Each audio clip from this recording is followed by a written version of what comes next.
tardes. Bueno, volvemos con este ciclo de genios y genias en el marco de Emakumeak.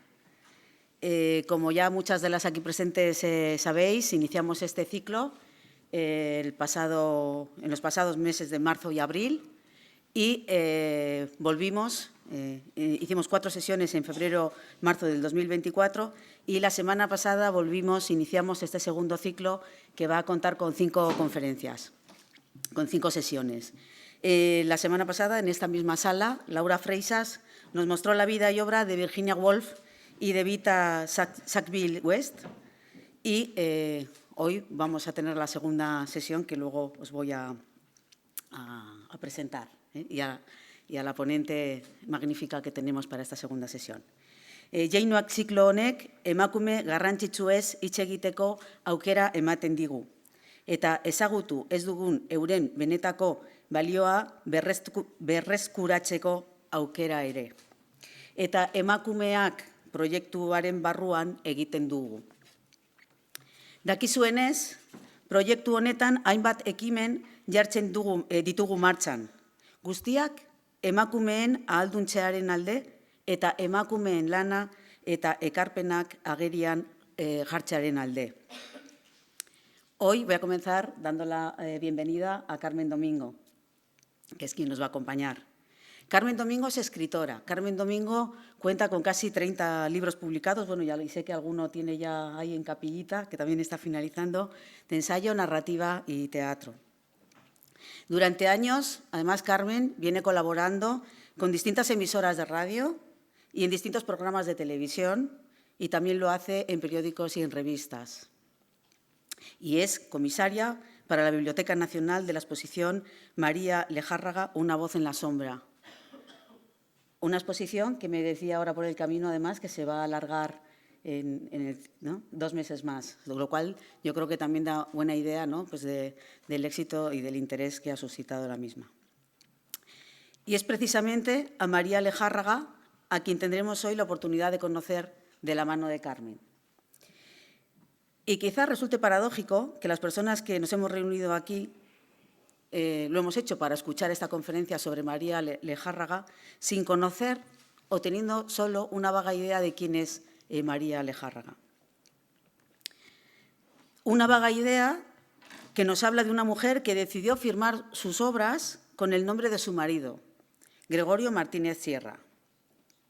Seguramente que algunas de las aquí presentes podamos pensar si esta fue una opción libre, o quizá también algunas pensaremos que pudo ser más bien una estrategia calculada para mejorar las ventas de sus libros. Yo creo que sobre esto también tendremos la oportunidad de reflexionar. María y Gregorio, un matrimonio de amantes de la literatura. Él, un hombre de mundo, habituado a las relaciones sociales, un productor teatral, un hombre de negocios. Ella, maestra de escuela, amante del teatro e intelectual. Él, un negociante. Ella, la escritora. Y una decisión compartida, la de que los libros de ella se publicaran bajo la autoría de él. Pero cuando miramos la realidad con los ojos del feminismo, quizás es fácil preguntarse por qué fue necesaria esta estrategia, por qué era necesaria o por qué consideraron María y Gregorio que esta era una estrategia oportuna. ¿Acaso no sería una protección ante la infravaloración con la que se recibían los textos de las mujeres? ¿Qué nos dice esta decisión de la posición de las escritoras? Podríamos preguntarnos, ¿eran los libros de ellas, de estas escritoras, tan respetados y valorados si se presumían, si eran escritos por ellas, como si se presumían que eran escritos por hombres? ¿O se pensaba que si eran ellas las autoras tenían menos valor? Sabemos que la propia familia de María Lejárraga vivió con disgusto la publicación de sus primeros cuentos, ante una sociedad que la veía como a una mujer que escribía y no como a una escritora. La decisión de firmar con el nombre de Gregorio parece más una decisión condicionada que auténticamente libre. Es un verdadero placer descubrir a María Lejárraga y su apasionante vida y sus amistades. Grandes hombres y mujeres que, sin duda, influyeron en ella, pero a los que indudablemente también ella también influyó sobre ellos. Seguramente que Carmen nos introducirá en la estrecha amistad que tuvo María con Juan Ramón Jiménez, a quien dicen que aportaba la luz que el sombrío Juan Ramón necesitaba. También conocemos a la María Lejárraga, que conoció a Falla y que colaboró con él ocupándose del libreto del Amor Brujo. Lejárraga no solo fue la letrista del Amor Brujo, sino que fue una gran inspiradora de la obra e impulsó a Falla a componerla. Creo que también es fácil constatar que la historia pues, no los ha tratado igual. Pero también es apasionante descubrir el feminismo de María Lejárraga, que se filtra en su obra desde muy pronto. María recomendó a las mujeres que leyeran, les dijo leed, estudiar, instruiros, porque esto os va a permitir ser independientes. María insiste tozudamente en la educación como un pasaporte para la libertad. Y es una mujer políticamente comprometida, que muestra su entusiasmo con la llegada de la República, abiertamente antibelicista y comprometida con los derechos de las mujeres. Y es una mujer que también sabía de la importancia de unirse a otras, de tejer redes, de incidir juntas para defender y conquistar unos derechos cuyo ejercicio la República empezaba a garantizar con leyes. Y promovió, junto a Pura Maortúa y María Rodrigo, la Asociación Femenina de Educación Cívica. Una asociación que empezó como una reunión de 20 amigas, pero que en apenas unos meses, apenas 6 meses, ya contaba con 600 socias. Concebían la asociación no solo como un instrumento de reivindicación feminista, sino también como un hogar espiritual y material para las trabajadoras, sobre todo las de clase media. Para ello había espacios, conferencias, talleres y cursos. En 1933, María fue elegida diputada al Congreso de la República por Granada. Estos rápidos apuntes, que Carmen seguramente nos detallará en su exposición, nos dan cuenta de una escritora de éxito, de una política activa y de una activista feminista comprometida. Pero sabemos también del exilio y de una dictadura que devolvió a las mujeres que habían ganado una cierta independencia unos años atrás, pues nuevamente a una situación de subordinación respecto a sus maridos. Y sabemos que María tuvo que pelear por el reconocimiento de la autoría de sus obras, porque una vez muerto su marido, nadie quería creerla cuando reivindicaba su obra, y nadie quería creerla porque cómo podía ser que una mujer fuera la autora de esta obra genial. Era más fácil atribuírsela al marido. ¿No nos dice esto algo de esta presunta libre decisión de firmar con su nombre? Esta tarde promete ser muy reveladora. Y antes de abordarla, quiero también aprovechar este momento para recordaros que en este proyecto Emakumeak, en el que se inserta esta presentación y todo el ciclo de Genios y Genias, pues nos vamos a tomar unos días de descanso coincidiendo con las vacaciones de Navidad. Pero que volveremos pronto, lo haremos en enero, con las 3 conferencias que nos quedan de este ciclo, de este segundo ciclo de Genios y Genias. Ya hemos subido las 3 conferencias, que ahora voy a detallar cuáles son, ya las hemos subido a la web, aunque todavía no está abierto la suscripción, pero yo creo que por el 2 de enero o 3 de enero os mandaremos un correo electrónico informándoos y diciéndoos, ¿no?, que podéis ya iniciar ese proceso de inscripción. Y aprovecho también pues, para decir a todas las personas que no estén inscritas pues, que lo hagan, porque así podéis recibir directamente esa información de primera mano. El 14 de enero contaremos con la presencia de Pilar Rubio Remiro, que nos hablará de Martha Gellhorn y Ernest Hemingway. El 21 de enero, Cristina Guirao Mirón nos presentará a Hannah Arendt y a Martin Heidegger. Y el 28 de enero, Diana Rasnovich nos hablará en esta misma sala de las figuras de María Callas y Aristóteles Onassis. Con ellas recordamos, reconocemos y nos miramos en mujeres de nuestro pasado reciente, mujeres cuyas aportaciones de alguna manera se han infravalorado y cuyo valor en cierta medida se ha ocultado por el mero hecho de ser mujeres. Y por esto es importante que las veamos, que tomemos conciencia de que su genialidad su presencia, su valor y su aportación no son excepciones atribuibles a solo algunas mujeres únicas, tocadas por cierta gracia, diríamos, y que solo se encuentra una entre 1 millón. Ciclos como este ciclo de genios y genias, nos muestran que el hecho de que se hayan ocultado no significa que no existieran y que si efectivamente no fueron tantas como los hombres, no se debió a su falta de capacidad, ingenio, inteligencia y determinación, sino a que en esta carrera de fondo del reconocimiento público, ellas, las mujeres, siempre han tenido y tenemos que enfrentar muchos más obstáculos. Por esto es importante sacar a la luz a las mujeres y su aportación a la sociedad. Por esto es tan importante que nos, como decíamos antes, que nos reconozcamos, ¿no? y que nos veamos y que nos visibilicemos, ¿no? Y por ello también quería aprovechar este momento para recordaros que tenemos abierta, que en marzo celebraremos la 10ª edición de los Irgaris Ariak y en este momento tenemos abierto el plazo de recogida de candidaturas.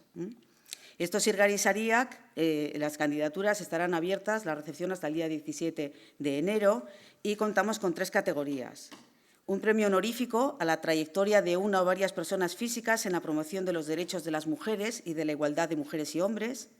El premio Proyecto por la Igualdad, no segundo premio, sino tenemos un premio honorífico, un premio Proyecto por la Igualdad a uno o varios proyectos a favor de la igualdad de mujeres y hombres realizados por asociaciones y entidades sin ánimo de lucro. Y tenemos también un premio a la Entidad por la Igualdad a una o varias asociaciones y entidades sin ánimo de lucro que hayan destacado por su trayectoria en favor de la igualdad de mujeres y hombres. Animaros en este momento, como decía, a presentar candidaturas porque es importante ponernos en el mapa. Es importante mostrarnos y que ya no haya más excusas, ¿no?, para no vernos. Hoy lo haremos con María Lejárraga, una mujer apasionante, como también lo va a ser el diálogo y la exposición que nos va a traer Carmen Domingo.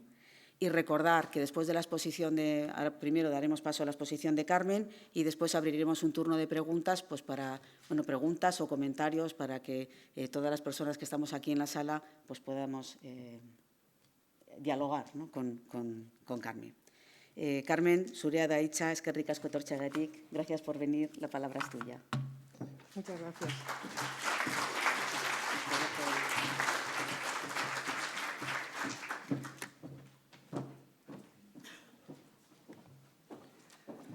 Arratsalde-on, muchas gracias a todas y a todos, más todas que todos, siempre es un clásico en mi vida, a esta charla. Muchas gracias, Trini, ya no sé dónde te has sentado, por la presentación. Como os ha dicho Trini, yo soy la comisaria de la exposición que hay ahora en la Biblioteca Nacional, que igual algunas estáis de vacaciones luego y os acercáis a Madrid estas Navidades, sobre María Lejárraga. Fijaros si tiene años la Biblioteca Nacional y fijaros si ha habido exposiciones que hasta este 2024 a nadie se le ocurrió que la dramaturga con más obras de teatro escritas en la historia del teatro español se mereciera una exposición. Pues ha tenido que esperar a llegar el turno al 2024.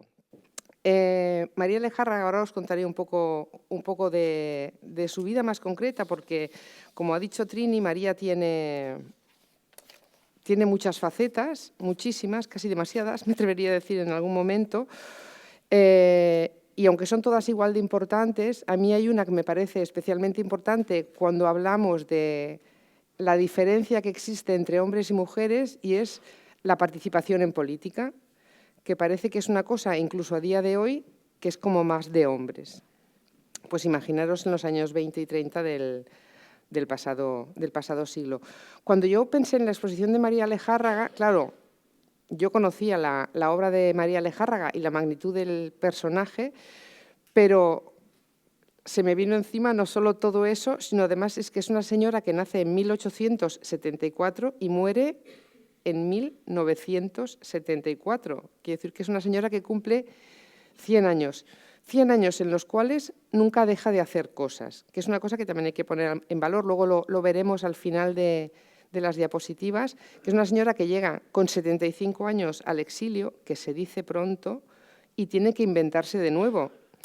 y en lugar de quedarse en casa lamentándose de que la vida la ha tratado mal cuando la había tratado mal, lo que hace es arremangarse y empezar de cero. Es decir, que ya no es solo el personaje, sino la actitud que tiene ella como persona frente a todo lo que le sucede. Como os digo, voy a hacer un repaso cronológico muy rápido y luego pasaré a centrarme un poquito más en la parte más política.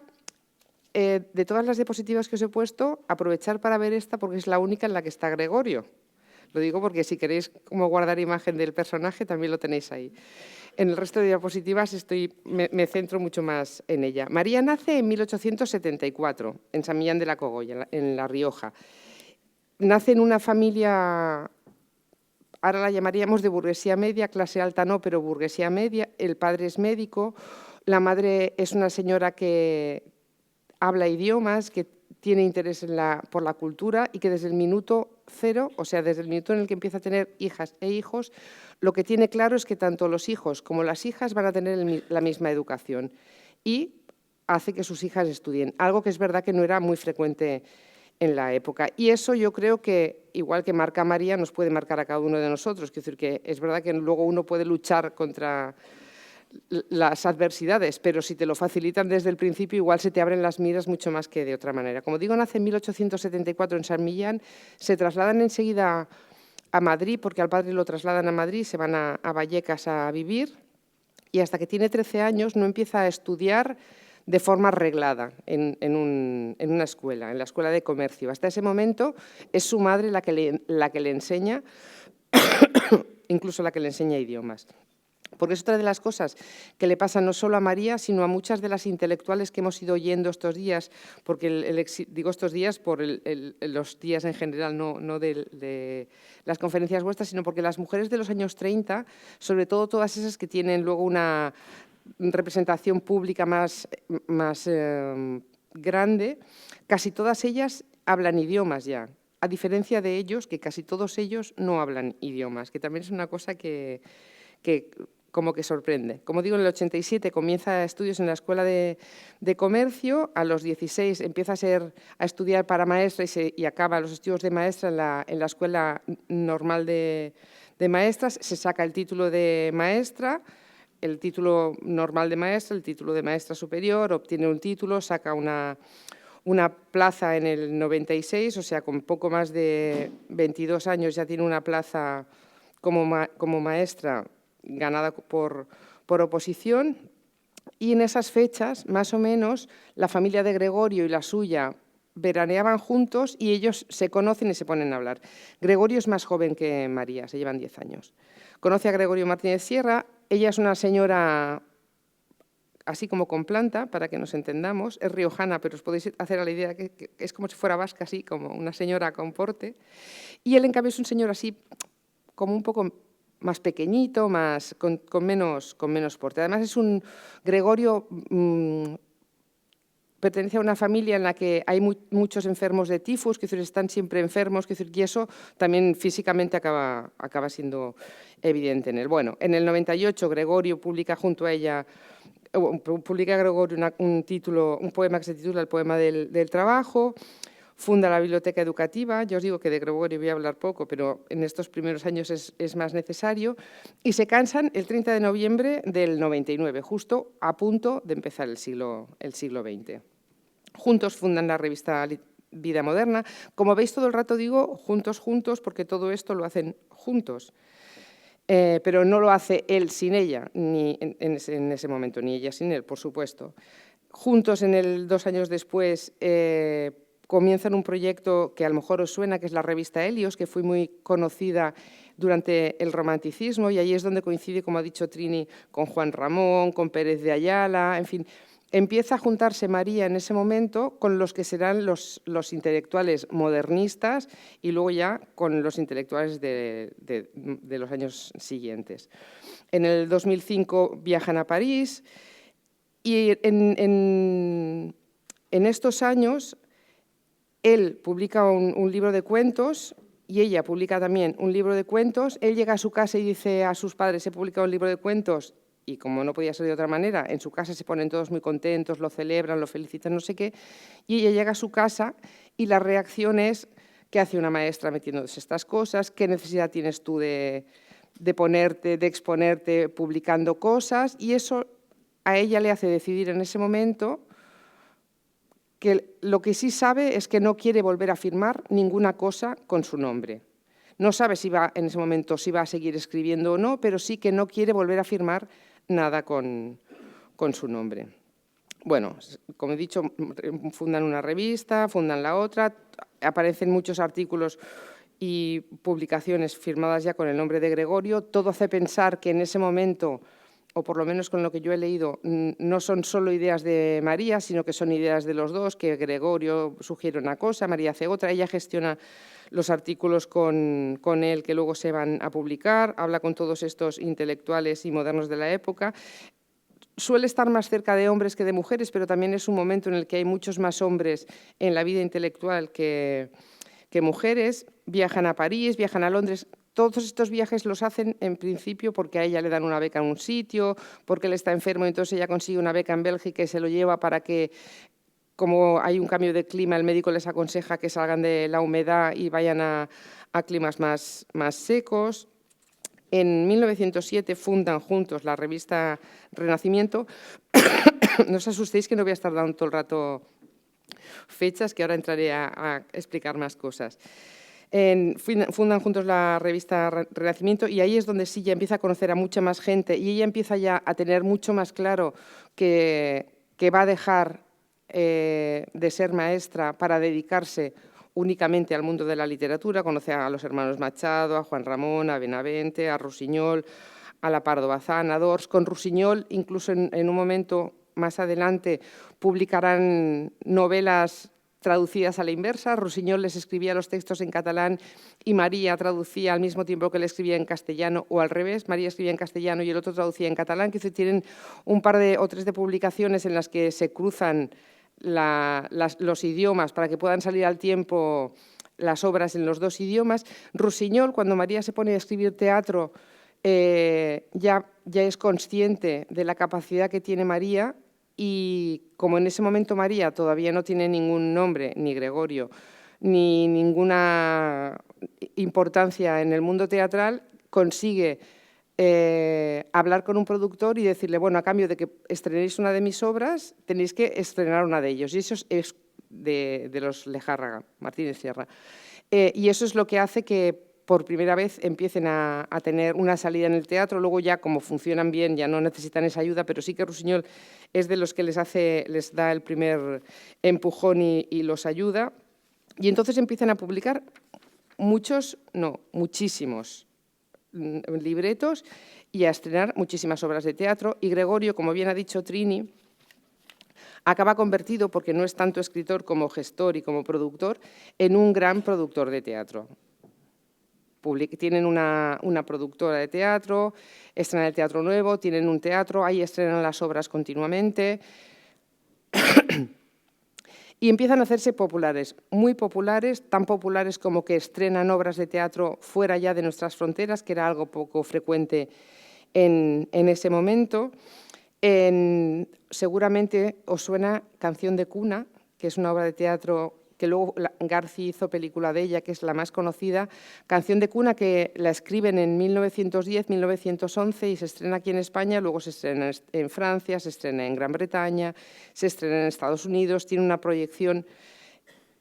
María se queda en Madrid siempre escribiendo esas obras de teatro y Gregorio sale con la compañía de teatro a recorrer los escenarios donde los contratan.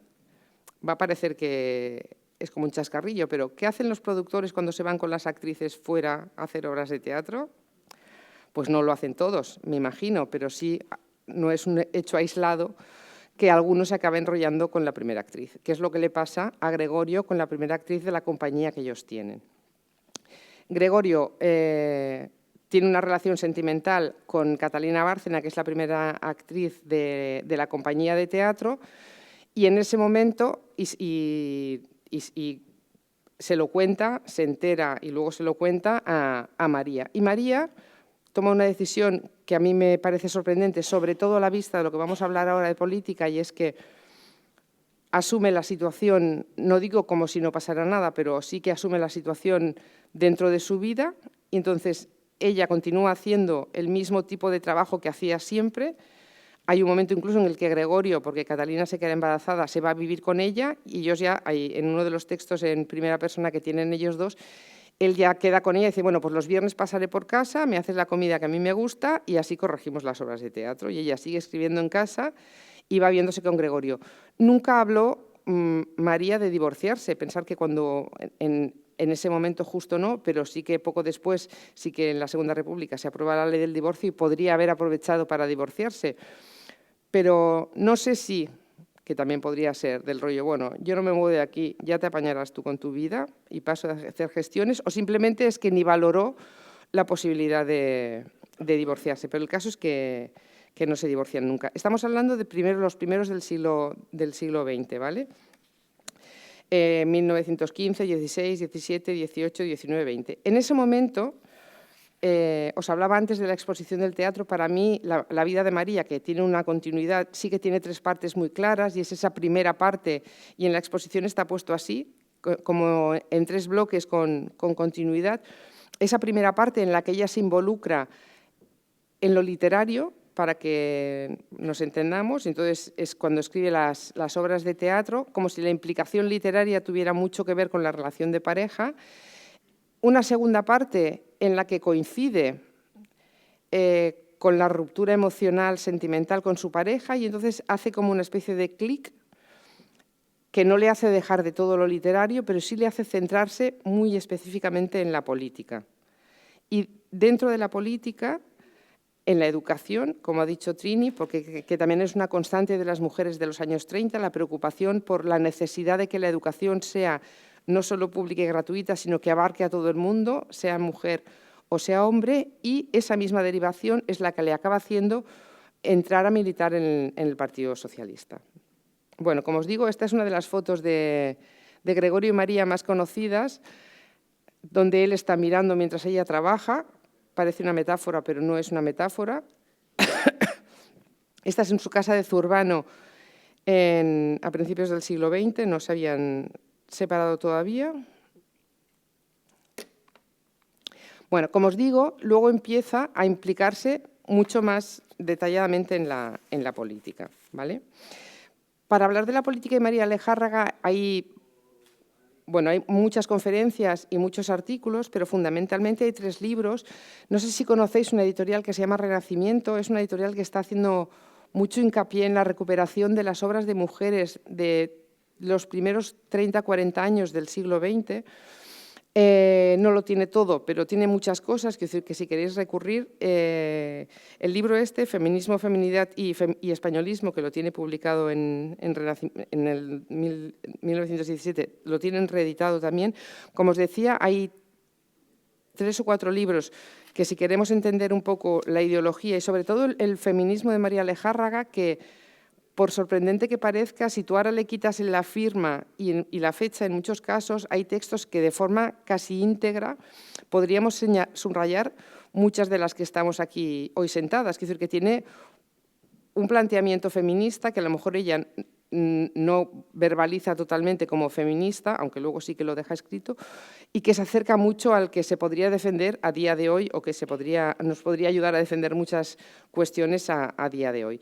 Estos libros, como veis, también están firmados por él, Gregorio Martínez Sierra, y en los dos, vamos, Cartas a las Mujeres de España, son los 2 libros en los que hace sus primeros planteamientos teóricos. Estos libros salen de unas conferencias que da en el Ateneo. El primero, Feminismo y Feminidad, es una recopilación de textos, la mayor parte publicados bajo la firma de Gregorio. Hay alguno que está como María Martínez Sierra. Los publica en una revista. Otra de las cosas que empieza a hacer María también es colaborar en revistas. Los publica en una revista que se titula Blanco y Negro, que seguramente os suena porque luego se siguió publicando.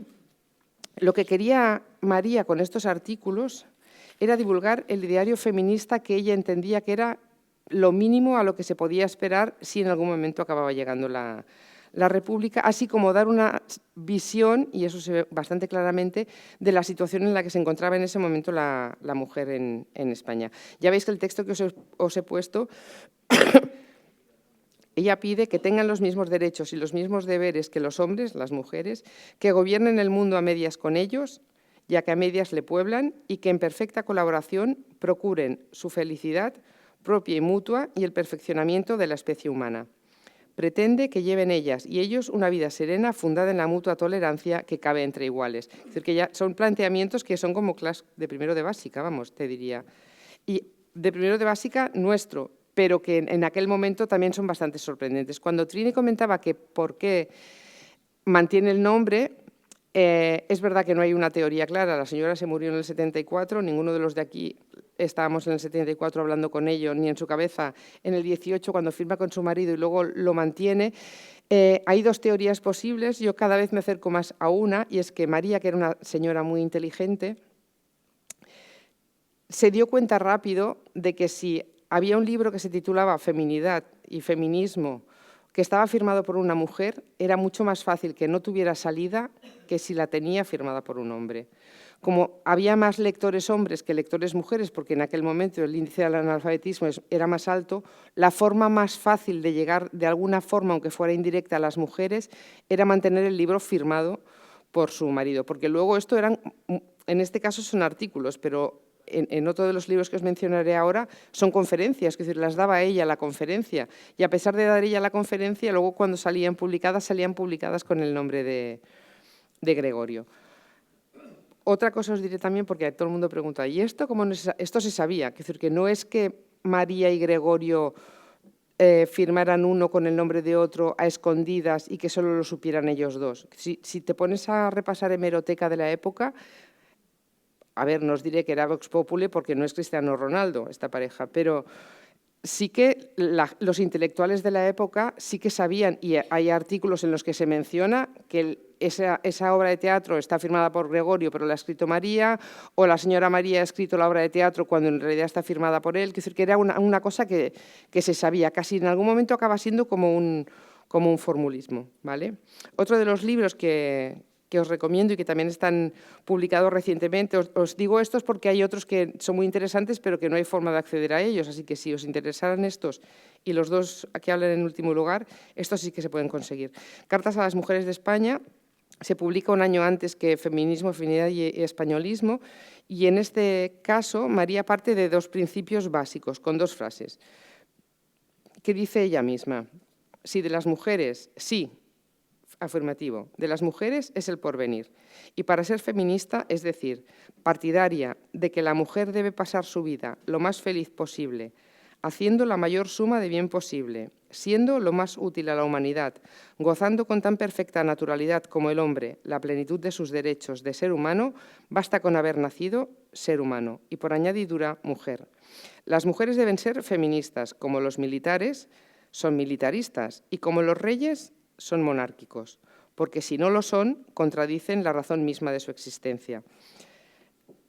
Son clichés que va repitiendo de una manera o de otra, pero lo que sí que es cierto es que lo repite en muchos ámbitos. Es decir, porque otra de las cosas que defiende María es el acercarse y de donde ella viene más orgullosa, cuando viaja a Bélgica a principios del siglo XX, entra en contacto por primera vez con las casas del pueblo, que aquí todavía no había casas del pueblo, que cuando las hace el PSOE, ella entiende que el funcionamiento de aquellas casas del pueblo a las que se acercaba la gente, que a lo mejor no tenía recursos materiales, pero podía acercarse a recibir ayuda, eso es lo que debía replicarse aquí. No es que se replique luego aquí porque lo diga María, pero entiendo que el Partido Socialista toma modelo de las actuaciones de otros partidos y aquí repiten lo mismo. ¿Y cuando he sido yo? No. Y cuando viene aquí a Bélgica se siente muy cómodo en las casas del pueblo. Es más, cuando se dedica a recorrer la península para defender su candidatura, hace bastante hincapié en no quedarse en Madrid, sino que quiere ir a Granada, a un pueblo de Huesca, a un pueblo de Sevilla, a subir al País Vasco, es decir, que quiere tocar pueblos y ciudades más pequeñas porque entiende que la forma de que lleguen los conocimientos a todo el mundo es dejarse de las centralidades estas de las que estamos tan acostumbrados todos y ahora sí que no he sido yo porque lo he visto aquí delante, y abrirse a todas las localidades. En esto que os comentaba de... A ver, espérate, que tengo aquí la frase. En esto que os comentaba de por qué ella pone o no su nombre, lo dice también más o menos así en una entrevista que le hacen en el 67 en Buenos Aires. No estoy hablando de principios de siglo, sino con tiempo suficiente para haber pensado lo que ha hecho y, sobre todo, con años por delante que ya se le ha muerto Gregorio, que Gregorio se muere en el 49, ¿vale? Entonces, ella reconoce en la entrevista que hace en Buenos Aires que gracias a su gesto a lo mejor tiene más divulgación de la que piensa. Ella dice: en nuestra España, tan decaída entonces, yo hice calladamente cuanto pude. Calladamente, porque astucia femenina, logré que Gregorio Martínez Sierra, mi marido, mi colaborador y mi cómplice, firmase con su nombre toda mi propaganda feminista. Yo estaba bien segura de que las mujeres españolas habían de escuchar con más benévola atención la voz de un hombre que la de una mujer. Y así fue. Nuestros métodos parecían ridículos. Por eso fueron mucho más eficaces, porque se trataba de ellos en todas partes. Y hablando y discutiendo, en todas las lenguas de Europa fuimos convenciendo Europa y América. Le primaba más el poder explicar el discurso, el poder defender lo que ella entendía que era el feminismo que debería desarrollarse en España, que ser ella la protagonista de esas explicaciones, si eso iba a hacer que se acercara menos gente a verla. El tercero de los libros que os digo que para mí marcan la ideología de María se titula Una mujer por los caminos de España, memorias de una propagandista, ¿vale? Este se publica ya en el exilio, en el año 53, y este sí que junto a Gregorio y yo, que es el otro libro de memorias, que se publica en el 52 y del que hablo más adelante, este sí que ya lo firma ella con su nombre porque Gregorio ya se ha muerto, ¿vale? Y en este texto, que es un texto que se lee casi como si de una novela se tratara. ¿Sabéis estas memorias que da gusto leerlas porque uno no tiene la sensación de que son cifras y momentos de vanagloria de uno mismo, sino que simplemente te está relatando lo que pasa? Pues es el caso de este texto. Lo publica en el exilio, como digo, y firmado por ella, y en ella María nos habla de la visión que tiene de la España republicana, así como el recorrido por los pueblos de España durante su candidatura al PSOE por Granada en las elecciones del 33. Sabéis que María fue lo ha dicho Trini, una de las diputadas socialistas de la Segunda República. Solo lo fue en las elecciones del 33, luego ya no repitió y antes no estuvo en candidatura, pero no salió elegida. Además de estos libros, el pensamiento feminista de María es un pensamiento que abarca muchas más cosas. Como ha dicho Trini también, empieza a formar parte de distintas asociaciones, no solo de la cívica también, sino de una cosa que también está de plena actualidad ahora, que es el abolicionismo de la prostitución. Es decir, que hace una defensa del abolicionismo de la prostitución y forma parte de una liga no solo nacional, sino también de una liga internacional en defensa de la abolición de la prostitución. Como os digo, encontramos textos feministas de María en muchos sitios. En muchas revistas en la época ocurre una cosa que es bastante curiosa. Cuando entra la Segunda República o en los albores del comienzo de la Segunda República, hay una conciencia muy clara de la necesidad de que la gente aprenda y de que la gente lea. La forma de que la gente también se interese por las cosas es tener una prensa que te cuente lo que está pasando cada día, porque a todos nos interesa lo que está pasando. Entonces, las publicaciones en el área que te interesa, las publicaciones se multiplican rapidísimamente. Quiero decir que hay un momento de una floración de prensa. Ahora, si, por ejemplo, tuviéramos que citar una lista de diarios escritos, tendríamos 5 o 6 cabeceras, como mucho, no tendríamos más. Pues yo os diría que es muy fácil que haya 15 o 20 en los años 20-30. Quiero decir que no estamos hablando además de una facilidad espantosa para publicar. Bueno, pues en ese contexto María empieza a publicar en distintas publicaciones, en La Mujer Moderna, Luego escribe las cartas a las mujeres de América y reedita las cartas a las mujeres de España. En el Ateneo da conferencias. Algunas de estas, en concreto, una de las conferencias que da en el Ateneo, la firma con su nombre y por un momento parece que se arrepiente de haberlo firmado con su nombre y se la dedica a Gregorio Martínez Sierra, o sea, hace amagos, pero no acaba de... Y en la dedicatoria pone: a Gregorio Martínez Sierra, con lealtad y cariño, dedico este trabajo que a distancia y premura me obligaron a realizar sola, pero no fuera de nuestra entrañable comunidad espiritual y, por supuesto, de Gregorio y mío. Es decir, que sí que hace un intento de separación, pero luego en realidad lo sigue manteniendo. Bueno, como os he dicho, cuando María comienza su vida política, lo hace con la participación en distintas asociaciones. No solo porque en aquel momento no había partidos políticos en España, como porque en aquel momento las mujeres con un perfil parecido al de María, para que nos entendamos, tendían a juntarse en agrupaciones, en asociaciones, en clubs. Se funda el Liceo Club, y eso lo siguen haciendo hasta casi comienzos de la República. Desde ese primer arranque de asociacionismo, lo que María defiende, insisto, es de nuevo el feminismo. No lo hace solo como... O sea, no viene y dice yo vengo aquí a hablar de feminismo, pero cualquier tema que se trate en ese momento acaba derivando en las necesidades que tienen las mujeres en ese momento. En este caso, por ejemplo, forma parte de la Asociación de Amigas de los Ciegos, que os parecerá una cosa minoritaria, pero no lo es, porque eso... En general, a quien más perjudicaba, entre comillas, entenderme, es a las madres de los niños que nacían con problemas de visión, porque eran las que se acababan quedando en casa.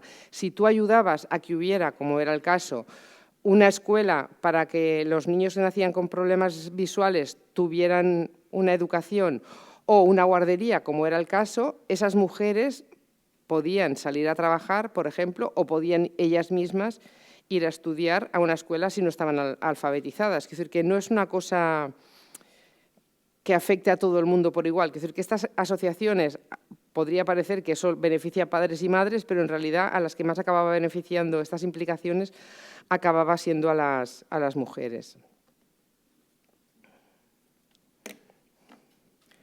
Bueno, María no lo dudará y compaginará su militancia feminista y socialista no solamente con la escritura, sino con la gestión de asuntos teatrales en España y en Europa, al estar Gregorio ausente del país durante muchos años en los que la compañía teatral estaba de gira en América, lo cual le imposibilitaba poder atender a los negocios relacionados con las escenificaciones de las comedias que aún se representaban por distintos países.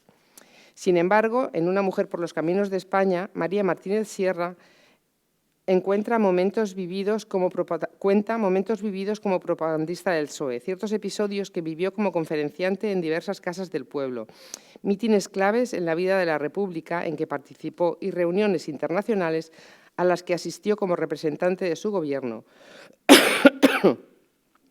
Pero en todo el momento del texto, que es un texto, como os digo, muy interesante,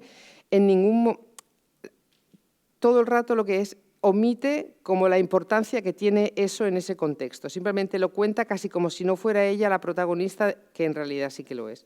Frecuentemente en los textos autobiográficos se da el caso de que las omisiones del autor son tan significativas como lo narrado, ya que muestran importantes decisiones y estrategias autobiográficas. En este texto, en el Memorias de una propagandista, nunca se refiere María a su actuación en las Cortes del 33 al 36, aunque su intervención en estas no fuese de lo más memorable, sí parece haber sido significativa, ya que fue nuestra autora la que más ruegos formuló a la Cámara en comparación con las demás ilustres diputadas del segundo bienio. Como sabéis, poner en valor que fue una diputada en aquel momento es relevante porque de todo el hemiciclo solo había 9 mujeres: Clara Campoamor, Victoria Kent, Margarita Nelken. Margarita Nelken fue la única diputada que repitió durante las 3 legislaturas, Dolores Ibarruri, Matilde de la Torre, Veneranda Manzano, Julia Álvarez Resano y Francisca Bohigas, que de las 9 fue la única diputada que era de derechas. Ante todo, en Una mujer por caminos de España, María se recrea a sí misma como propagandista, es decir, como militante que vive por deseo propio en estrecho contacto con su pueblo. En plena labor política, le escribe el 25 de marzo del 33 a un amigo contándole la satisfacción que le trae su actividad. Y le dice, esto que es lo que os comentaba ahora, de lo que ella cree que es importante no centrarse siempre en los núcleos urbanos. Estoy corriendo España, en viajes de propaganda por mi Partido Socialista, hablando en las casas del pueblo y en las universidades populares. Es muy interesante y me gusta mucho estar en el pueblo y hablar, a veces en un corral, subido a una mesa. La semana pasada estuve en Villarrobledo, en Alcázar, en Albacete, en Cartagena. En cuanto vuelva de Ginebra iré a Granada, volveré a Cartagena, a Hellín, a Almansa. También he predicado en la Casa del Pueblo de Madrid, en el Círculo Socialista del Oeste, y he dado este invierno una conferencia que hizo mucho ruido en la serie de Pensamiento Político de España que organizó el Ateneo. Hablé después con Unamuno, llevándole la contra sin nombrarle, y fue un alboroto. Si os dais cuenta, ni siquiera le da importancia a todo esto que está haciendo, lo va diciendo como de pasada en una carta que le cuenta a un amigo. No es un enfoque político o ideológico el que predomina en sus artículos republicanos, sino el feminista. Incluso cuando habla del Partido Socialista, se refiere esencialmente a la mujer como interlocutor directo, como ocurre en el texto dedicado a las casas del pueblo, en fecha tan significativa como el 1 de mayo del 33. Las casas del pueblo, como se recordará en otras ocasiones, fueron no solo el gran amor de mi vida, dice ella, de mujer madura, sino el fundamento único de lo que aún me queda de patriotismo, puesto que su importancia para el desarrollo no es solo político, sino también espiritual para el pueblo. Y por eso no es casual tampoco que ella y otras compañeras de distintos partidos, casi todas vinculadas a la izquierda, eso sí, procedan de una formación cercana a la docencia, si no maestras, y sigan haciendo siempre hincapié, independientemente de en qué asociación estén o en qué momento se encuentren, en la necesidad de que la educación se extienda a todos y a todas de forma horizontal.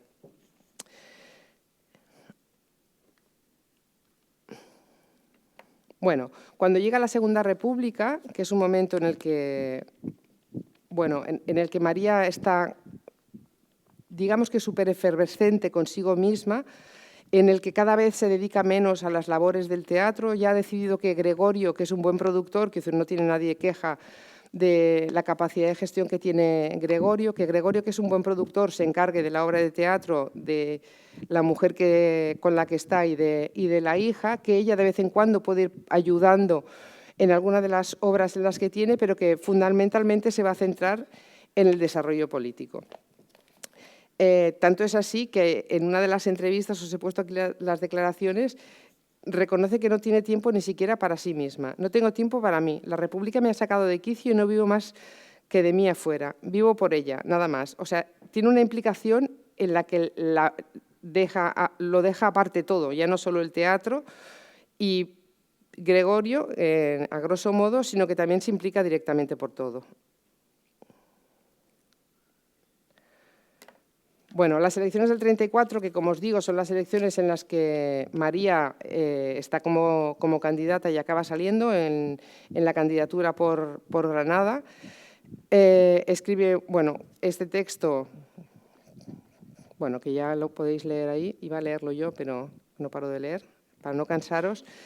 En las elecciones del 34, como digo, entra como diputada y ahí sí que se vuelca por completo, se vuelca hasta tal punto que ahí sí que ya no hay más obras de teatro, ya no hay más implicación y empieza a ser una señora dedicada únicamente a la política.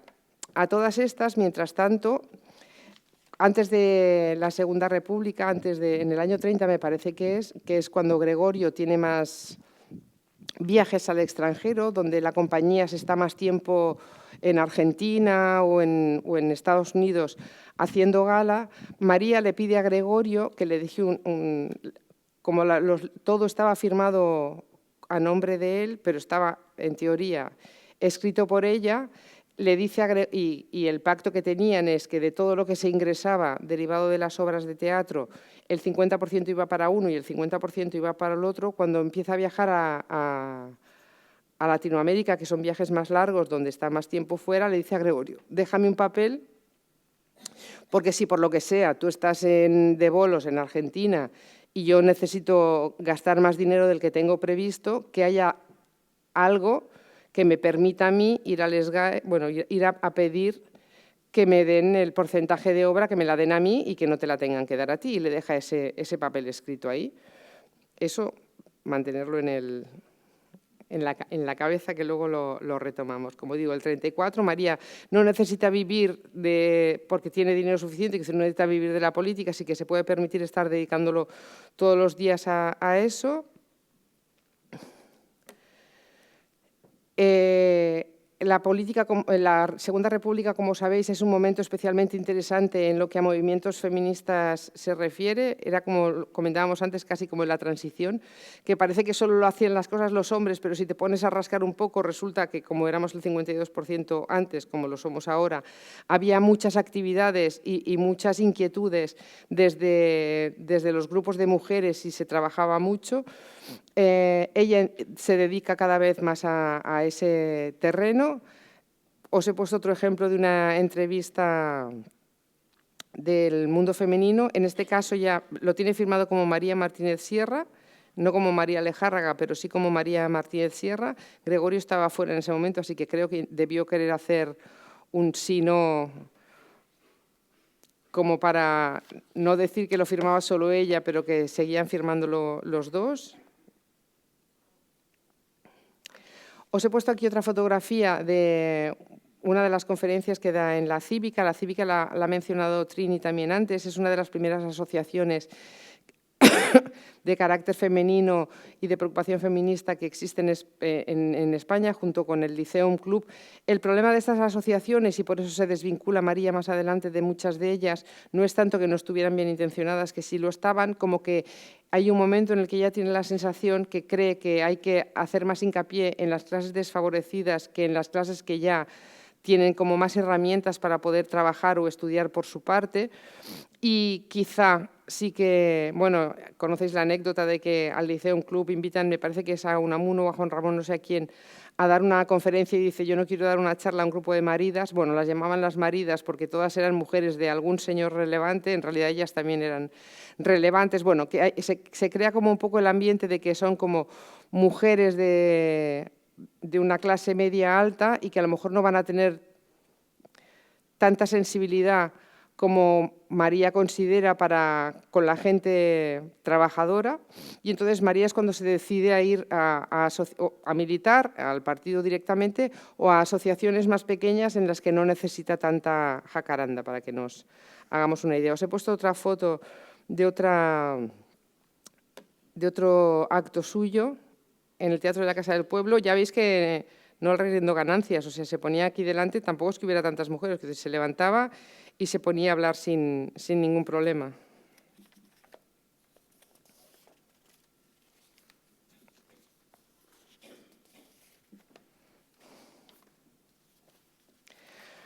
La República avanza, con ella avanzan todos y todas, sobre todo, y llega la Guerra Civil. Bueno, aquí os he puesto el certificado de la...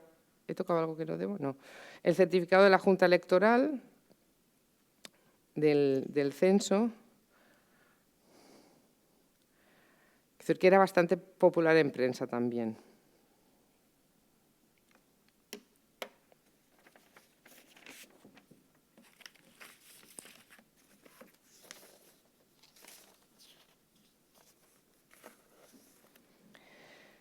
Bueno, deja en el 34 la labor parlamentaria cuando tienen lugar los sucesos de Asturias, que no sé si los recordáis, que son, ahora se ha inventado la derecha, que es la primera parte de la Guerra Civil, la del 34, pero en fin, es simplemente la Revolución de Asturias, que no tiene nada que ver con la Guerra Civil, y entonces empieza a colaborar con el Comité de Mujeres Antifascistas, que preside Dolores Ibarruri en ese momento, y se hace miembro del Comité Pro Presos Políticos del PSOE, de UGT y de las Juventudes Socialistas de España, y colabora con la Federación Sindical Internacional para auxiliar a los presos derivados de la Revolución de Octubre. En el 36 se incorpora de nuevo a la política, sobre todo porque ve que se necesita que el Frente Popular acabe ganando las elecciones, y entonces eso sí que le hace involucrarse. Sin embargo, como sabéis, arranca la guerra civil.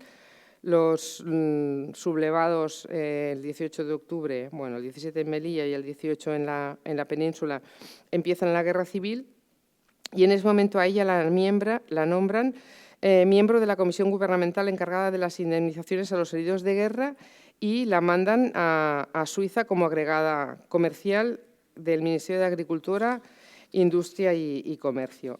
María ya no volverá a España. En el 37 será secretaria gubernamental de la delegación española de la Conferencia de la Oficina Internacional del Trabajo, que se celebra en Ginebra. Se hace cargo de una colonia de niños españoles en Bélgica, niños refugiados de la Guerra Civil.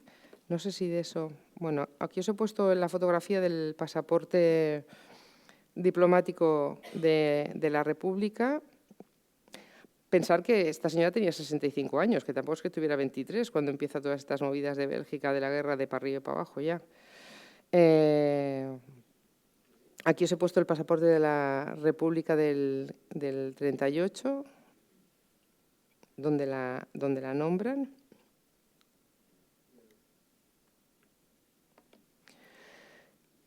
Como digo, ya no vuelve a España desde que inicia la guerra civil, se exilia a Suiza, a Bélgica y a Francia. En Francia se junta con su hermana.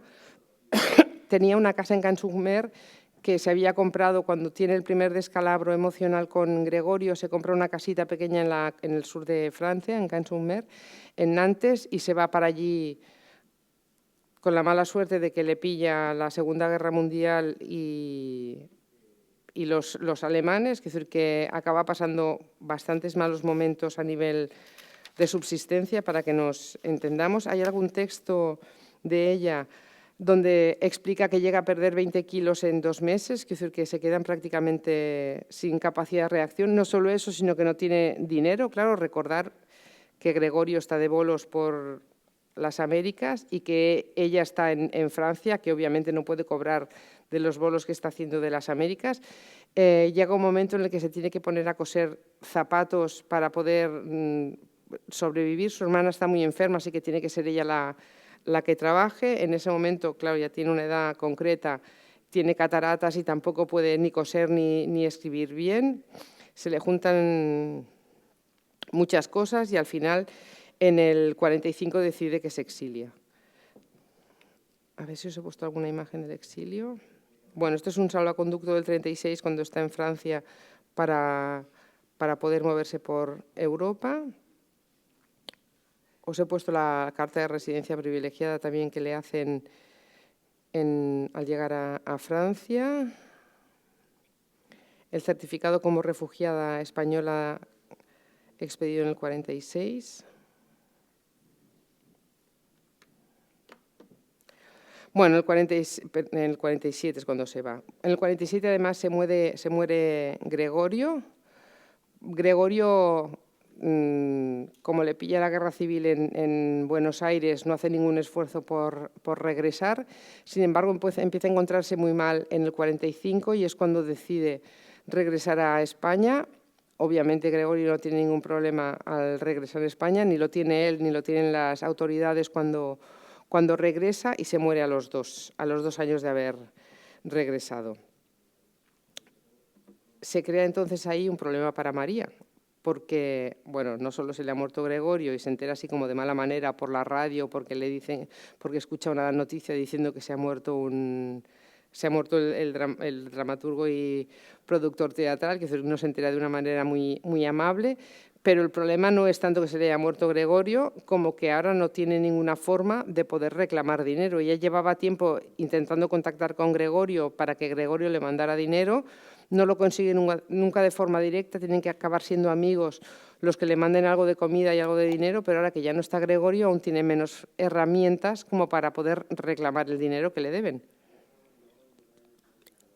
Se le ocurre contactar con Catalina. A Catalina no le hace gracia lo que le pide y al final acaba siendo Catalina la mujer oficial, para que nos entendamos, a nivel económico, y ella acaba, después del exilio que está en México, en Estados Unidos y acaba en Buenos Aires, acaba teniendo que buscarse la vida literal, con el agravante, como ha dicho Trini, de que toda la vida firmando como Gregorio Martínez Sierra, ¿quién es María Lejárraga? Porque una cosa es que lo supieran en los diarios de los años 20 y 30 o en las comidillas de café de algunos intelectuales, pero otra cosa muy distinta es llegar a Buenos Aires y pedir trabajo en un diario o querer publicar un libro sin saber quién eres. Escribe en ese momento, bueno, aquí os he puesto el certificado en Buenos Aires, consigue que alguien le escriba un certificado reconociendo que es una autora de conocido prestigio, ¿vale? Y entonces en ese momento lo que decide María es arremangarse, empieza a colaborar con medios con prensa escrita, por contactos de amigos, y es cuando decide ella escribir sus memorias. Y escribe el libro del que os he hablado antes, Una mujer por los caminos de España, y Gregorio y yo. Gregorio y yo, si tenéis que elegir un libro de María para leer, sin duda es Gregorio y yo el que tenéis que elegir, que es un libro escrito con una sensibilidad exquisita.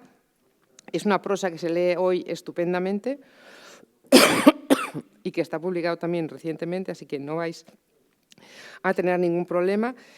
Una mujer por los caminos de España se publica en el 52, Gregorio y yo se publica en el 53, y en Gregorio y yo ella cuenta su vida, y en un momento determinado es cuando ella añade el texto del papel, ese que os he comentado antes, que Gregorio le dejó escrito, como para demostrar, no ya que ella era la autora total de todas las obras, sino que ella, por lo menos, era la autora del 50% de las obras que estaban firmadas por Gregorio. Como os podéis imaginar también, no consigue que nadie le haga caso, ya no solo porque no le dejan publicar los libros en España, sino porque sigue en la lista de aquellos exiliados que no pueden entrar. Recordar que fue diputada de la Segunda República por el Partido Socialista, o sea que no consigue nada, pero sí consigue por lo menos que su voz en ese momento sea oída y se le reconozca de alguna forma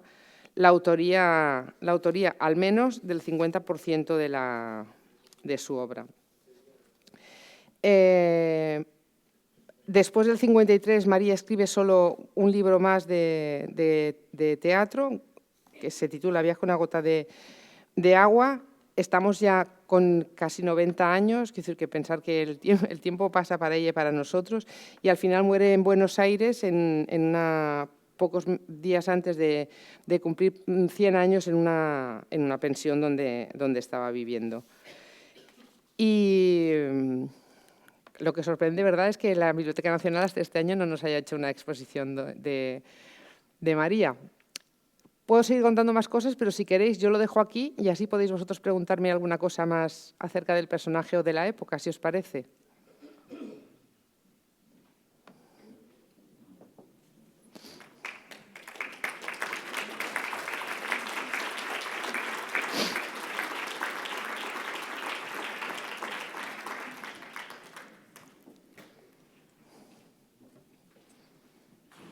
¿Sí?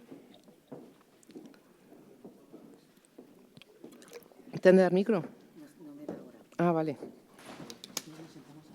Vale. Sí. Bueno, ya tenía esto para las preguntas. Bueno, pues como dice Carmen, como yo os decía antes, vamos a abrir un pequeño espacio pues para cualquier pregunta, comentario, aclaración. Vamos a aprovechar que tenemos aquí a Carmen y es el momento de entablar el diálogo con ella, a ver quién se anima.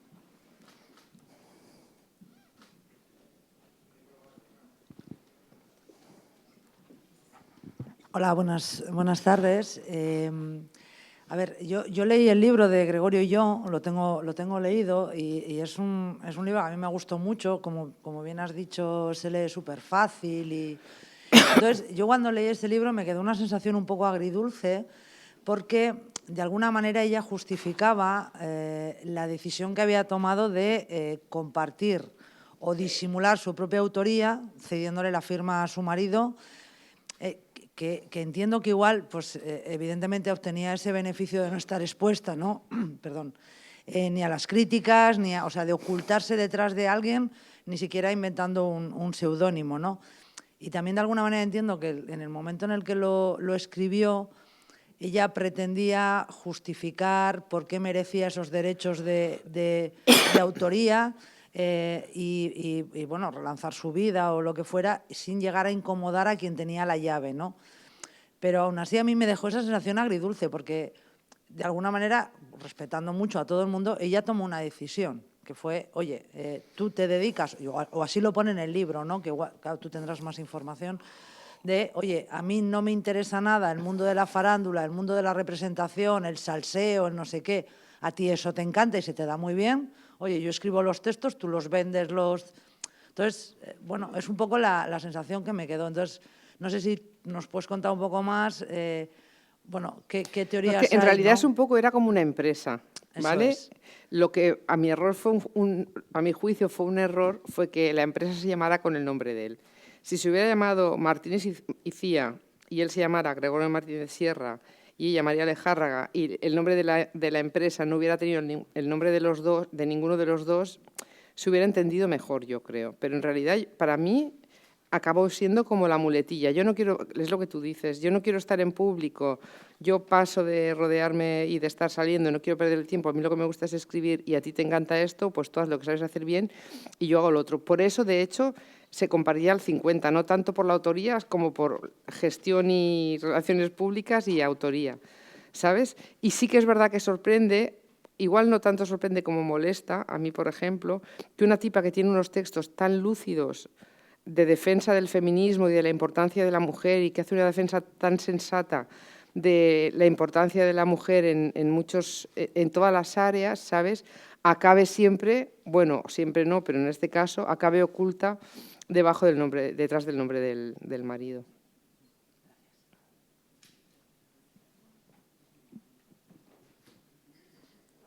¿Alguna pregunta más? ¿Algún comentario?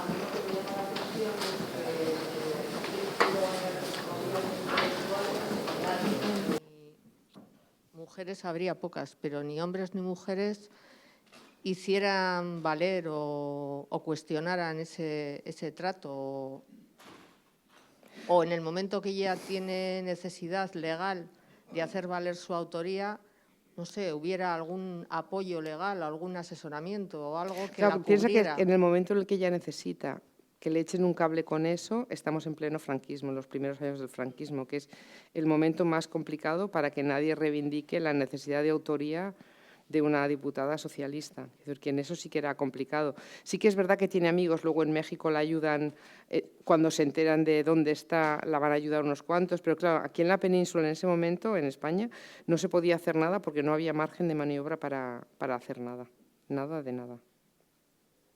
Por no hablar de que, claro, tiene 100 años, se le ha muerto todo el mundo. Se le ha muerto Los Quinteros, se le ha muerto Rusiñol, se le ha muerto Falla, se le ha muerto Juan Ramón, se le ha muerto Unamuno, o sea, todos los que estaban con ella cuando ella estaba trabajando y cuando hacían las revistas y cuando hacían las obras de teatro, se ha muerto Turina, se ha muerto Sandizaga, o sea, se han muerto todos los que la rodeaban en aquel momento. Es decir, que no tiene margen de maniobra tampoco así muy fácil. ¿No hay ningún texto donde se lamente de esa decisión? Ninguno. Por lo menos que haya aparecido, no. Que eso también es un poco sorprendente. De hecho, una se lee, a ti te habría pasado cuando te lo has leído, una se lee Gregorio y yo intentando que alguna de las frases tú le puedas dar una vuelta que acabe diciendo me cago en la mar, ¿sabes? Solo aunque sea en una frase corta. Pues es que no hay ninguna frase ni de enfado, ni de arrepentimiento, ni de... Simplemente quiero constatar que pasó esto y que fue una decisión que tomamos los dos. Nada más.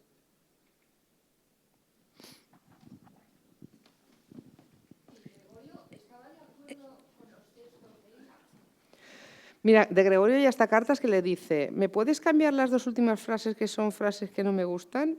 ¿Me puedes escribir una carta de pésame porque se ha muerto no sé quién y yo no sé cómo escribir una carta? Gregorio estaba de acuerdo en todo, porque Gregorio no escribía.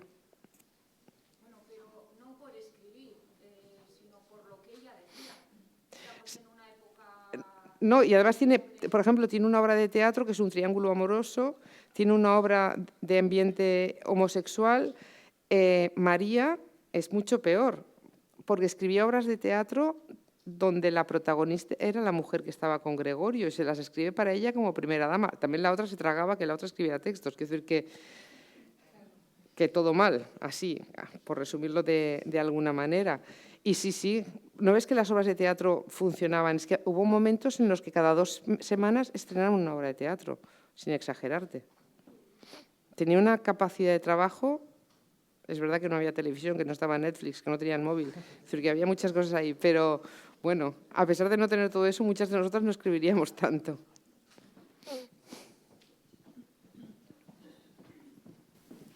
Sí, una pregunta. Hay otro libro escrito sobre María bastante recientemente, en el cual describe cómo se inicia una investigación para descubrir cómo esta persona realmente era la autora de estos libros. En ese libro, la relación entre ambos... ¿Libro o novela? Novela, perdón. Novela. Claro, es que si entramos en el Es ámbito de la es novela... Sí, y aquí te quiero preguntar sobre esa novela, ¿hasta qué punto describe la figura de Gregorio con una exigencia despótica sobre ella para que escriba, tanto mientras está aquí como cuando está incluso en el exilio? Sí, que le llegan cartas desde... No, el exilio no. En el exilio no. ¿En el exilio no? No. Porque en el libro este lo que describe es que ella está trabajando y está incluso haciendo ese otro tipo de trabajos de costura o traducciones, etcétera, y él sigue exigiendo que ella escriba. En esa parte ya no. No. No, es novela, es novela. Sí. ¿La pregunta era, perdona? Sí, eso, sí, realmente es... No, que Gregorio le va pidiendo con toda seguridad. Es más, Gregorio le pide, escríbeme el primer acto de esta obra que ya lo he presentado a no sé dónde y lo tenemos que estrenar. Entonces ella le manda el acto.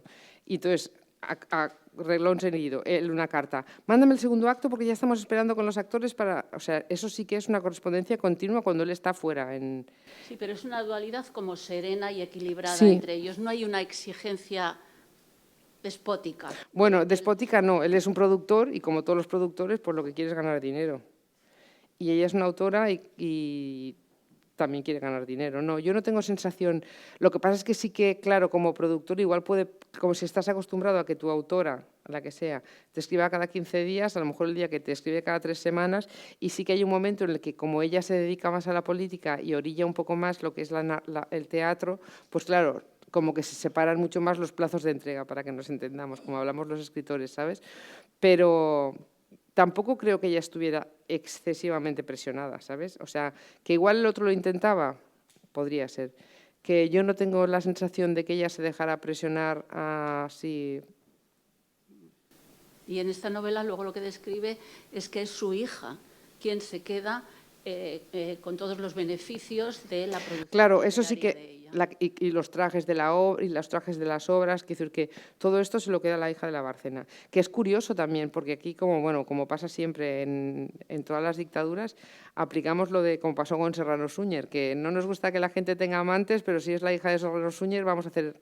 Pues lo mismo pasó con esta, quiero decir que cuando se muere Gregorio, esta señora no era la viuda de Gregorio Martínez de Sierra, no estaban casados, estaba casado con María Lejárraga. Pues a efectos prácticos fue la viuda de Gregorio Martínez de Sierra y heredó de Gregorio Martínez de Sierra.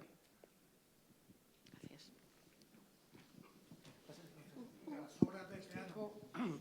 De las obras de teatro se desprende argumentos feministas o en fasala o era un...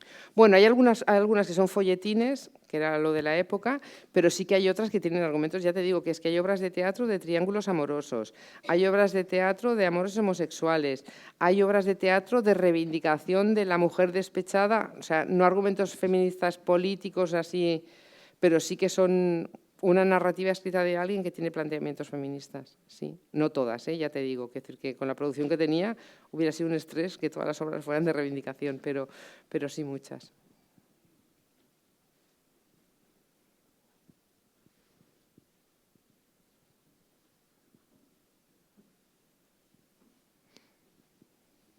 Venga, ahora que ya hemos roto el hielo, ahora que estamos aquí.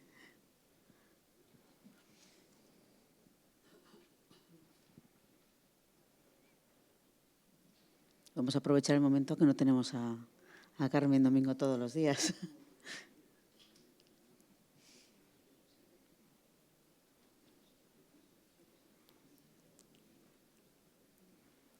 ¿No hay ninguna pregunta más? ¿O ningún comentario?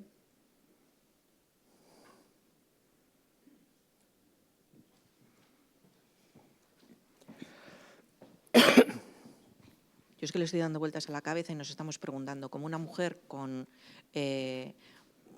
bueno, pues con unos intereses feministas, que encima tenían esa intención divulgativa, que incluso ponía por encima de su personalidad o de su presencia, de su visibilidad, la divulgación de los principios feministas, etcétera, etcétera, y también con una gran conciencia social, cómo consintió el ser, pues eso, estar bajo la esfera de su marido, Gregorio Martínez Sierra. Y nos sorprende mucho hoy en día. Bueno, hoy en día pasarán cosas parecidas y, de hecho, pasan incluso en situaciones mucho más de violencia, etcétera, etcétera. Y es lo que se entiende, hoy en día se habla ya de consentimiento viciado, consentimiento condicionado y consentimiento viciado. Y no deja de ser maltrato y no deja de ser, pues, bueno, todo lo que en realidad pues ella luchaba por conseguir, pero bueno, ella interiormente yo creo que ella lo estaba como reconociéndose inferior, en situación de inferioridad con respecto a él, que era el hombre, o sea que consentimiento viciado. ¿Le podemos dar ese... que no deja de ser maltrato. Le podemos dar ese nombre. Yo creo que hoy en día sí, hoy en día se habla de eso, de consentimiento viciado. O condicionado, También es verdad o como lo que queráis. Que las reacciones, bueno, primero que a mí yo no se me ocurre meterme en las relaciones de pareja de nadie. Es decir, que bueno, juzgar a eso ya me parece, a mí yo ya no me atrevo. Pero luego que tampoco es lo mismo 2024 que 1924, sí. ¿Sabes? Es decir, que a efectos, por más que lo tuvieras muy claro, en esa época, es decir, hay pocas mujeres, yo qué sé, pues Margarita Nelken, por ejemplo, la que no tenía problema ninguno en tirar para adelante, le dijeran lo que le dijeran los hombres. ¿Sabes? Es decir, que no hay muchas mujeres que tengan el arrojo suficiente, a pesar de tener conocimientos feministas y de pertenecer a una política concreta, que se atrevieran a romper con todo lo que tenían. Sí, indudablemente, consentimiento viciado, sí. Sí, exacto. Es eso. Que se daba antes, ahora y bueno. Y esperemos que no se dé después. Eso, esperemos que consigamos superar eso.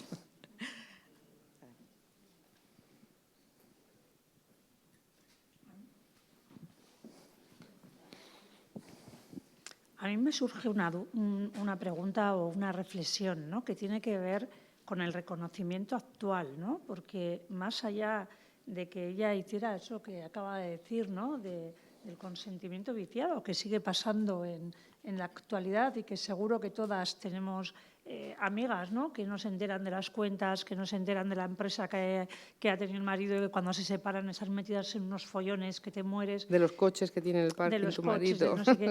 Pero más allá de eso, me lleva a la reflexión del reconocimiento en la actualidad, ¿no?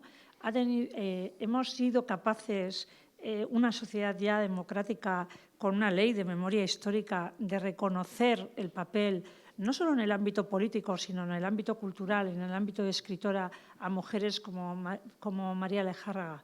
Mira, hemos sido capaces de reconocer que los libros están escritos por ella. Yo llevo muchos años trabajando el tema de la memoria histórica, específicamente de mujeres, y te voy a decir que no. No solo no, sino que el día de la inauguración de la exposición en la Biblioteca Nacional yo dije, hombre, está reconocido por el SGAE la coautoría. Tendría gracia que ya que tenemos la exposición de la Biblioteca Nacional, pongamos a un becario, si tú quieres, a que cuando tú entras la pregunta Gregorio Martínez Sierra o María Lejárraga salgan las obras por los dos nombres. Porque en la Biblioteca Nacional, si tú buscas María Lejárraga, no te salen la mayoría de las obras de teatro, te salen solo si entras Gregorio Martínez Sierra.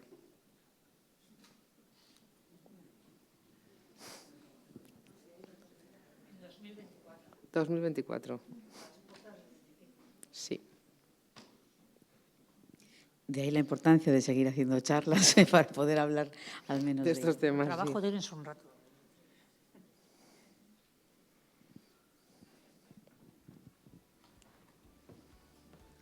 Bueno, pues si no hay ninguna pregunta ni ningún comentario más, damos por cerrada la sesión aquí, agradeciendo nuevamente a Carmen que nos haya acompañado esta tarde. Ha sido un placer escucharte. Muchas gracias. Esperando que vuelvas pronto. Y bueno, pues también dando las gracias a todas las personas que os habéis acercado esta tarde hasta aquí. Y como os decía, pues nos vemos en enero. Eskerrik asko eta laster arte. ¿Ahí está?